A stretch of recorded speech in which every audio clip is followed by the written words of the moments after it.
ድሮ በጣም ብዙ ሰው ሰብሰብ ብሎ በቤተሰብ ደረጃ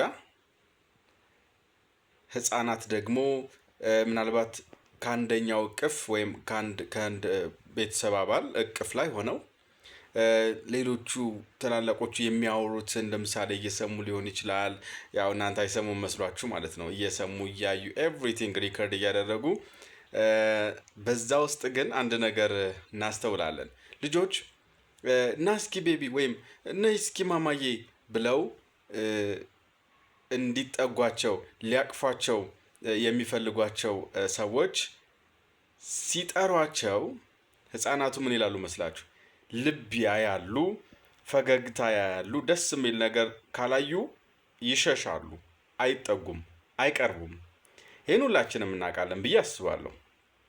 ፖይንት ስኬት እንደዛ ነው።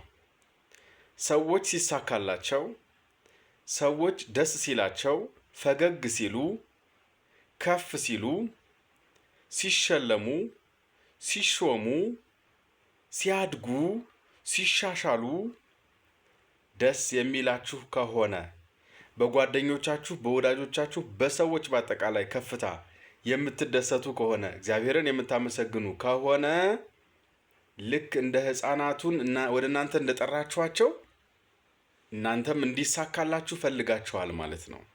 ያኔ የምትፈልጉት ነገር ወደ እናንተ ለመምጣት አንድ መንገድ ያገኛል።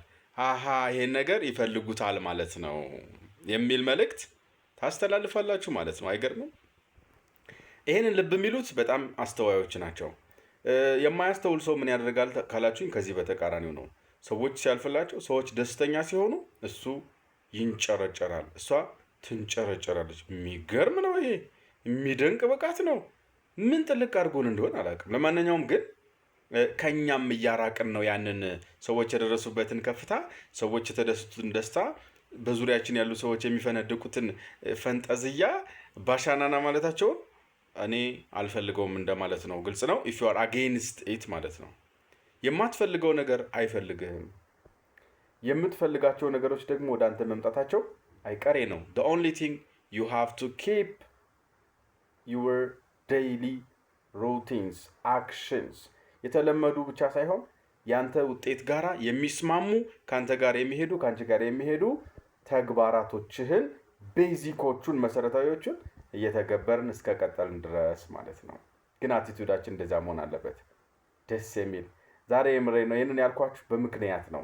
አንድ ወዳጃችን በጣም ከፍተኛ ስኬት ላይ ደርሶ ከእንቅልፌ ስነቃ እሱን ለማየት ቻልኩኝ እና በጣም ደስ ያለኝ፣ እጅግ በጣም ነው ደስ ያለኝ።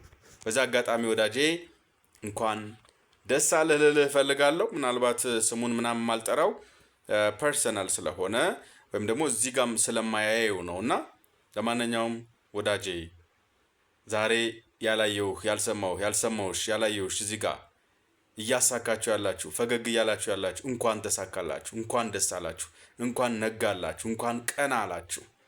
ደስታችሁ ደስታዬ ነው። የሁላችሁም በየቤታችሁ ዛሬ ያሳካችሁት ስኬት ደስታዬ ነው። ደስ ስላላችሁ ደስ ብሎኛል። ያዘናችሁ ደግሞ እግዚአብሔር ይድረስላችሁ። አይዟችሁ፣ ይቀየራል። የማያልፍ ነገር የለም። ውስጣችሁ ልባችሁ ዝቅ ያለ ሰዎች ቀና ማለታችሁ አይቀርም። የጊዜ ጉዳይ ነው። ጽኑ፣ በርቱ። እንኳን አይደለም ይሄ ሁኔታ ሰማይና ምድርም ያልፋል፣ እኛም ሁላችን እናልፋለን። ስለዚህ በርቱ ለማለት ፈልጋለሁ። እጅግ በጣም አመሰግናለሁ። ሰው ቲዩብ ሰብስክራይብ ይደረግ። እወዳችኋለሁ።